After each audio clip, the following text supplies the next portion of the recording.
나이가 들면 누구나 한 번쯤 이런 생각을 하게 됩니다. 나도 언젠가 치매가 오면 어쩌지? 혹시 가족에게 피해를 주지는 않을까? 그런데 신기한 건 같은 나이인데도 기억이 또렷한 분들이 있다는 겁니다. 80, 90이 되어도 사람 이름을 척척 외우고 어제 들은 이야기까지 정확히 기억하는 분들 말이에요. 도대체 무엇이 다를까요? 많은 분들이 치매는 유전이라 어쩔 수 없다고 생각합니다. 또 운이 나쁘면 걸린다고도 하죠. 하지만 실제로는 그렇지 않습니다. 뇌는 우리가 어떻게 쓰느냐에 따라 달라집니다. 뇌는 근육과 같아서 쓰면 강해지고 쉬면 약해집니다. 그래서 같은 나이라도 생활 습관에 따라 뇌의 나이는 크게 달라집니다. 어떤 분은 하루 종일 TV 앞에 앉아 계십니다. 뉴스가 끝나면 드라마, 드라마가 끝나면 예능. 몸은 편하지만 뇌는 아무 일도 하지 않습니다. 반면 어떤 분은 아침마다 이웃과 인사하고 시장을 한 바퀴 돌며 이야기를 나눕니다. 이런 작은 활동이 뇌를 깨우고 새로운 자극을 줍니다. 몇 년이 지나면 두 사람의 뇌는 완전히 다른 길을 걷게 됩니다. 치매는 갑자기 찾아오는 병이 아닙니다. 아주 오랜 세월 동안 조용히 조금씩 다가옵니다. 처음엔 깜빡하는 일이 늘어납니다. 물건을 어디에 두었는지 약속 날짜를 잊는 정도죠. 대부분은 나이 탓이라 생각하고 넘기지만 이런 작은 변화들이 쌓이면 뇌의 경고 신호일 수 있습니다. 뇌는 우리 몸의 가장 복잡하고 섬세한 기관입니다. 매 순간 수많은 정보를 처리하며 감정과 생각을 조절하죠. 나이가 들면 뇌세포의 일부가 쉬기 시작합니다. 하지만 완전히 죽는 건 아닙니다. 단지 잠시 쉬는 거예요. 그래서 뇌를 자극해 다시 깨워주면 활동이 살아납니다. 마치 오래된 전등이 스위치를 누르면 다시 불이 켜지는 것처럼요. 이게 바로 뇌의 회복력, 즉 신경가소성입니다. 새로운 일을 배우거나 몸을 움직이거나 대화를 나누면 뇌는 새로운 길을 만듭니다. 그래서 평생 배우고 움직이는 사람은 뇌가 늙지 않습니다. 이제 실제로 치매를 예방하는 데 도움이 될 수 있는 습관들을 이야기해 볼게요. 첫 번째는 걷기입니다. 걷기는 가장 간단하지만 강력한 뇌 운동입니다. 걸을 때 혈액이 전신을 돌고 뇌로 산소가 충분히 공급됩니다. 뇌는 산소가 부족하면 바로 기능이 떨어집니다. 그래서 매일 10분이라도 걸으면 뇌가 깨어납니다. 특히 아침 햇살을 받으며 걷는 게 좋습니다. 햇빛은 세로토닌이라는 기분 호르몬을 만들고 이 호르몬은 밤이 되면 숙면을 돕는 멜라토닌으로 바뀝니다. 결국 걷는 것 하나로 뇌의 활력과 수면이 함께 좋아집니다. 두 번째는 대화입니다. 말하기는 생각보다 복잡한 뇌 활동입니다. 단어를 고르고 문장을 만들고 상대의 표정을 읽고 감정을 조절해야 하죠. 그래서 대화는 최고의 두뇌 자극입니다. 혼자 있는 시간이 길어질수록 뇌는 쉬게 됩니다. 친구나 가족과의 짧은 통화, 시장에서의 인사 한마디가 뇌를 깨우는 자극이 됩니다. 누군가와 마음을 나누는 일, 그게 바로 뇌를 젊게 만드는 일입니다.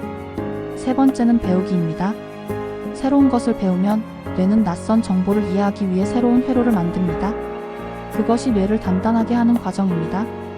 독서, 악기, 스마트폰, 그림, 외국어, 무엇이든 상관없습니다. 어려워도 괜찮습니다.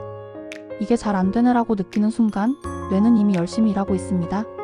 네 번째는 식습관입니다. 뇌는 영양분을 매우 예민하게 느낍니다. 단 음식과 기름진 음식은 순간적으로 기분을 올리지만 장기적으로는 뇌세포의 염증을 일으킬 수 있습니다. 반면 등푸른 생선의 오메가3, 두부와 콩의 단백질, 호두와 아몬드 같은 견과류는 뇌의 신경세포를 보호합니다. 색이 짙은 채소와 과일에는 항산화 성분이 많아서 뇌를 노화로부터 지켜줍니다. 식탁 위의 색깔이 다양할수록 뇌도 건강해집니다.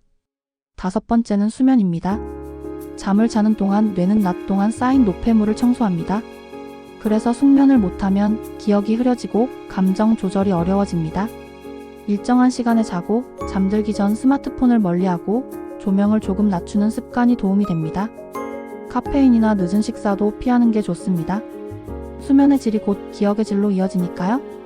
그리고 감정 관리도 무시할 수 없습니다. 화를 자주 내거나 걱정이 많으면 스트레스 호르몬이 과도하게 분비되어 뇌세포를 손상시킬 수 있습니다. 반대로 웃음은 뇌를 회복시킵니다.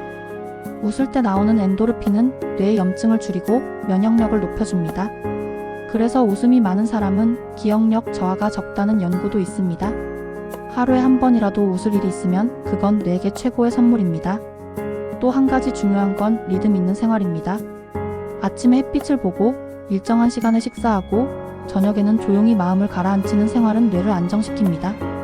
불규칙한 생활은 뇌의 생체 시계를 혼란스럽게 만들어 집중력과 기억력을 떨어뜨립니다. 단조로워 보이지만 일정한 리듬이 뇌에게는 가장 편안한 환경입니다. 이런 습관들은 작아 보여도 뇌에게는 큰 의미가 있습니다. 매일 10분의 걷기, 짧은 대화, 작은 배움이 뇌를 자극합니다. 그렇게 하루하루 쌓인 자극이 뇌의 활력을 되살립니다.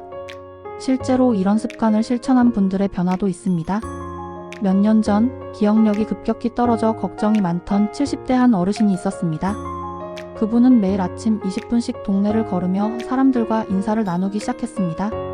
처음엔 이름을 잊고 말문이 막히기도 했지만 2달이 지나자 기억이 훨씬 또렷해졌습니다. 병원 검사에서도 인지 기능이 개선된 걸로 나왔습니다. 뇌는 우리가 생각하는 것보다 훨씬 유연합니다. 나이가 들어도 회복할 수 있고 자극을 주면 다시 깨어납니다. 늦었다고 느낄 때가 사실은 가장 좋은 시작일 때도 있습니다. 오늘 조금만 움직이고 조금만 생각하고 조금만 웃으면 그게 바로 뇌를 되살리는 과정입니다.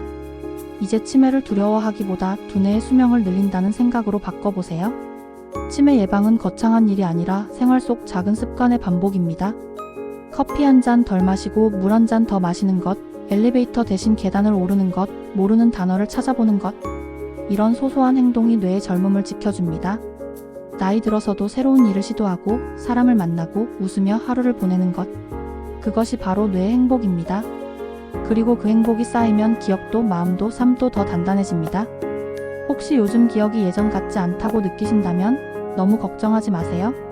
누구나 그런 시기가 있습니다. 중요한 건 포기하지 않는 것입니다. 오늘 한 번 더 생각하고 한 걸음 더 걷고 한 번 더 웃는 그 순간 뇌는 이미 변하고 있습니다. 우리의 뇌는 늙지 않습니다. 우리가 어떻게 대하느냐에 따라 다시 젊어질 수 있습니다. 매일 조금씩 천천히 그러나 꾸준히 뇌를 돌보세요. 그 길이 치매를 막는 가장 확실한 길입니다. 오늘부터 한 걸음씩 시작해보세요. 전문의 상담을 권장드립니다.